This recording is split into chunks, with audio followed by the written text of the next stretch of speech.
a triangle is valid if the sum of all the three angles is equal to 180 degree. मतलब basically अपने को बोला गया है कि एक ट्राइंगल है, उसके तीन एंगल्स अपने को दे रखे हैं, ए बी सी तीन एंगल्स दे रखे हैं, और अपने को बताना है कि उनका सम 180 है या नहीं।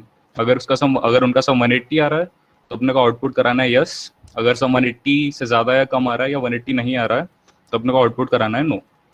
तो बेसिकली कुछ नहीं करना है, बस एक इफ एल्स वाला लॉजिक लगेगा कि अगर सम 180 के इक्वल है तो अपन यस प्रिंट करा देंगे, नहीं तो नो प्रिंट कराना है। तो अब इसका अपन कोड देख लेते हैं।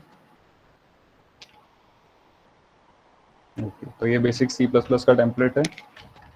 एक वेरिएबल डिफाइन किया इंट टी, एक सेकंड, फॉन्ट साइज सही है ना? Yes sir. तो ऑलराइट, तो एक वेरिएबल डिफाइन किया इंट टी, इसके अंदर अपन डेटा ले लेते हैं। while t माइनस माइनस, ये अपना हो गया टेस्ट केस डिफाइन। अब तीन वेरिएबल्स डिक्लेयर कर देते हैं ए बी और सी, जिनके अंदर अपन एंगल्स को इनपुट कराएंगे। सेम ए बी सी, बस सिंपल से इफ एल्स वाली कंडीशन लगा देते हैं। if a plus b plus c is equals to 180, and अपन सी आउट करा देंगे yes, angle else cout करा देंगे नो।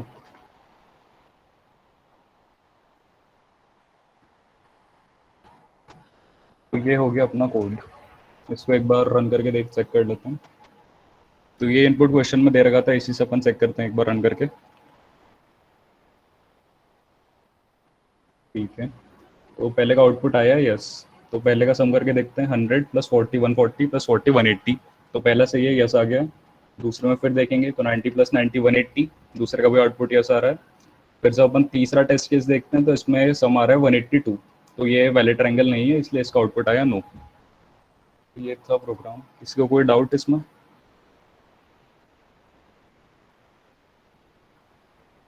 ऑल राइट, ठीक है, नेक्स्ट क्वेश्चन देखते हैं। नेक्स्ट क्वेश्चन था प्राइमलिटी टेस्ट। तो इस क्वेश्चन में क्या था कि एलिस और बॉब दो दोस्त हैं और बहुत टाइम बाद मिल रहे हैं और वो एक मैथ्स का गेम खेल रहे हैं। अब गेम ये है कि एलिस बॉब को कोई भी एक नंबर देगी, एक इंटीजर, और बॉब को फटाफट बताना है कि वो नंबर प्राइम नंबर है या नहीं है। तो अपने को इस क्वेश्चन में यही करना है, बॉब के लिए एक प्रोग्राम बनाना है अपने को जो उसको बता दे कि नंबर प्राइम है या नहीं है। तो बेसिकली कुछ नहीं, बस प्राइम नंबर चेक करने का एक प्रोग्राम बनाना है अपने को। इसका कोड देख लेते हैं।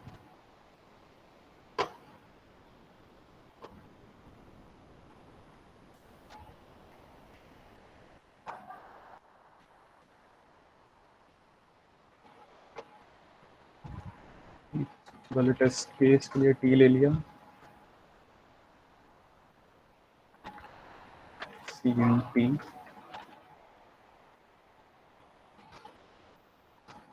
Multi minus minus, test case हो गए डिफाइन। अंदर दो इंटीजर ले लेते हैं, एक आई और एक एन। तो आई से तो अपन लूप चलाएंगे और एन वाले इंटीजर में अपन उस इंटीजर को एंटर करवाएंगे। तो सी इन एन कर लिया। तो फॉर लूप चला लेते हैं नंबर को प्राइम है या नहीं वो चेक करने के लिए। till I is equals to 2, till I is less than n, I plus plus, अंदर कंडीशन लगा देंगे if n percentage I double equals to 0,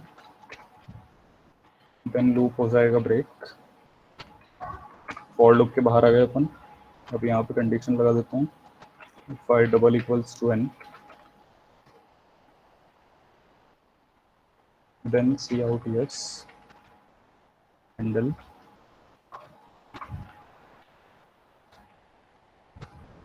else see out करा देंगे no।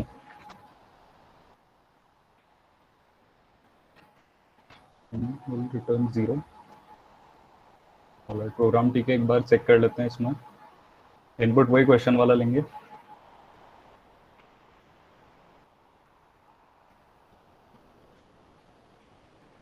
ठीक है, और इसमें चेक करते हैं। पहला नंबर था 23, तो 23 प्राइम है, आंसर आया यस। अगला 13 है, ये भी प्राइम है तो आंसर यस। फिर अगले दो चेक करेंगे 20 और 1000, अब ये नॉन प्राइम नंबर्स हैं तो इनका आउटपुट आ गया नो। और लास्ट वाला भी 99991, तो ये भी प्राइम नंबर है, इसका आउटपुट आ गया यस। ये प्रोग्राम भी हो गया कंप्लीट। इसमें कोई डाउट किसी को? ऑलराइट, क्लियर है। तो नेक्स्ट क्वेश्चन देख लेते हैं अपन। अब नेक्स्ट क्वेश्चन थोड़ा सा ट्रिकी बोल सकते हैं इसको। ट्रिकी से ज़्यादा इसमें प्रॉब्लम आ सकती है किसी किसी को इम्प्लीमेंटेशन में इस प्रोग्राम के। तो अपन पहले इस प्रोग्राम को समझते हैं कि बोल क्या रहा है इसमें। तो the chef like to stays in touch with his staff, so the chef, the head server and the sous chef all carry three-way transceivers so that they can contact in person. तो अपन इन तीन लोगों को A B C से denote कर देते हैं, और अपने को बोला गया है कि इन तीनों लोगों के पास एक ट्रांसीवर्स है जिससे इनके बीच में कम्युनिकेशन हो पाए। ठीक है। उसके बाद अपने को बोल रहे हैं कि जो ट्रांसीवर्स है वो किसी लिमिटेड रेंज में ही वर्क करते हैं। मतलब ट्रांसीवर्स की वो अपने को रेंज देगा कि इस रेंज के अंदर ट्रांसीवर्स वर्क कर सकते हैं। अगली कंडीशन वो बोल रहा है कि जो शेफ है उसने एकदम टॉप नॉच ट्रांसीवर्स में इन्वेस्ट किया है, जो जिनके अंदर थोड़ी एडवांस टेक्नोलॉजी है। तो इन ट्रांसीवर्स के एडवांस फीचर में क्या बोल रहा है वो, कि अगर जैसे तीन लोग हैं और ए और सी बहुत ज़्यादा दूर हैं, मतलब अगर ए और सी के डिस्टेंस बहुत ज़्यादा है और वो आपस में बात नहीं कर पा रहे हैं, पर अगर उनके बीच में बी खड़ा हुआ है और बी ए के भी रेंज में है और बी सी के भी रेंज में है, तो ए और सी आपस में बात कर पाएंगे। ये जो बी है, B as a intermediate device work करेगा इनके बीच में। तो ए और सी के बीच में भी कम्युनिकेशन हो जाएगा, ए और बी के बीच में भी हो जाएगा, और बी और सी के बीच में भी कम्युनिकेशन पॉसिबल हो जाएगा। तो कंडीशन बेसिकली क्या बोल रहा है कि अपन तीनों पॉइंट्स के बीच का डिस्टेंस निकाल लें, और अगर कोई भी दो रेंज में होते हैं और अगर तीसरा रेंज में नहीं भी है तो भी उनके बीच में कम्युनिकेशन पॉसिबल है, तो अपन आउटपुट करा देंगे यस।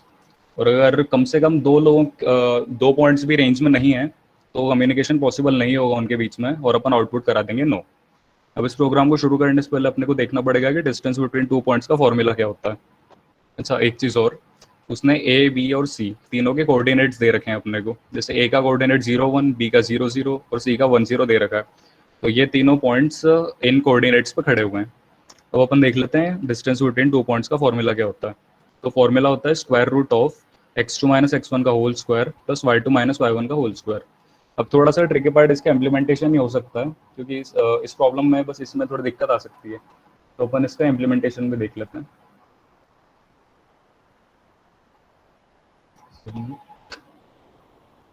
इसका कोड पहले से लिख रखा है, मैं इसका ड्राई रन करके बताता हूँ।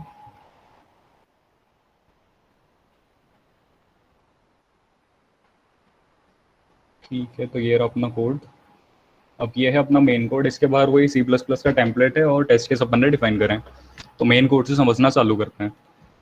तो इसमें अपन ने सबसे पहले क्या करा, एक वेरिएबल लिया आर, और आर के अंदर वैल्यू एंटर कराई। अब आर यहाँ पे रेंज को डिनोट कर रहा, कि अपन ने सबसे पहले रेंज को इनपुट करा लिया। उसके बाद रेंज को इनपुट कराने के बाद अपन ए बी और सी इन तीनों के कोऑर्डिनेट्स को एंटर कराएंगे। तो उसके लिए अपन ने एक 6 की एरे डिफाइन कर ली, क्योंकि अपने को 6 वेरिएबल्स को इनपुट कराना है, क्योंकि ए के 2 हैं, बी के 2 हैं और सी के 2 कोऑर्डिनेट्स होंगे। तो 6 की एरे बना ली अपन ने। उसके बाद तो अपन ने रेंज को इनपुट कराया। उसके बाद सबसे पहले अपन ने इनपुट कराया ए का कोऑर्डिनेट, उसके बाद इनपुट कराया बी का, और फिर सी का कोऑर्डिनेट। तो इनपुट बस अपने को बेसिकली यही चीज़ें करानी थी इस क्वेश्चन में, रेंज, ए का कोऑर्डिनेट, बी का और सी का कोऑर्डिनेट। अब अपन इनके बीच के डिस्टेंस कैलकुलेट करेंगे, तीनों पॉइंट्स में आपस में बीच के डिस्टेंस। तो इस लाइन को ज़रा ध्यान से देखना। इस लाइन में अपन ने क्या किया है, यही फॉर्मूला लगाया है, square root of x2 - x1 का whole square plus y2 - y1 का होल स्क्वायर। अब जैसा यहाँ पे लिखा है नोटपैड वाली फाइल में, ऑलमोस्ट ऐसा इम्प्लीमेंटेशन है। यहाँ पे देखें, स्क्वायर अपन ने यहाँ पे दो फंक्शंस का यूज़ करा है। एक फंक्शन है SQRT मतलब स्क्वायर रूट, और दूसरा फंक्शन है POW मतलब पावर। इनके लिए हेडर फाइल अपने को यूज़ करनी है #include maths.h। ये हेडर फाइल यूज़ करेंगे तो अपन स्क्वायर रूट और पावर जैसे फंक्शंस को अप्लाई कर पाएंगे प्रोग्राम में।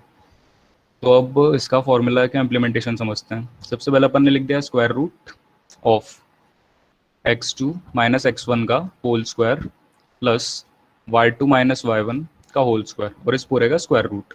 मतलब इस लाइन में अपन ने बेसिकली क्या किया, इस लाइन में अपन ने ए और बी की डिस्टेंस निकाल ली।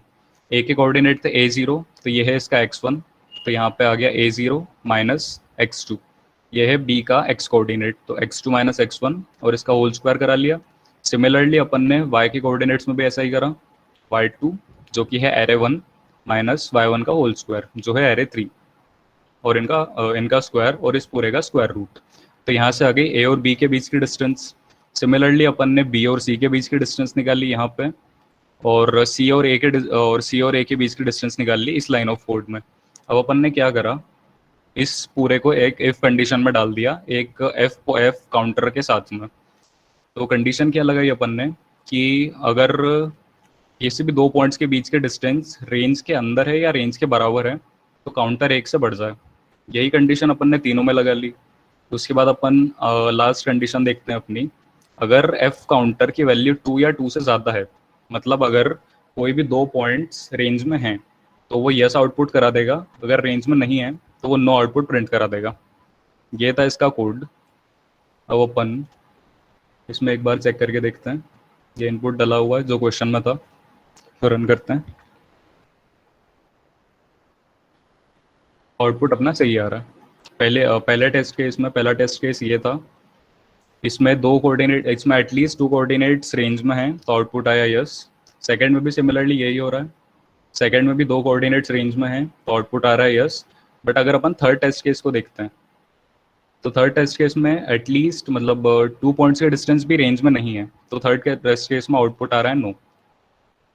तो ये था प्रोग्राम, इसमें कोई डाउट?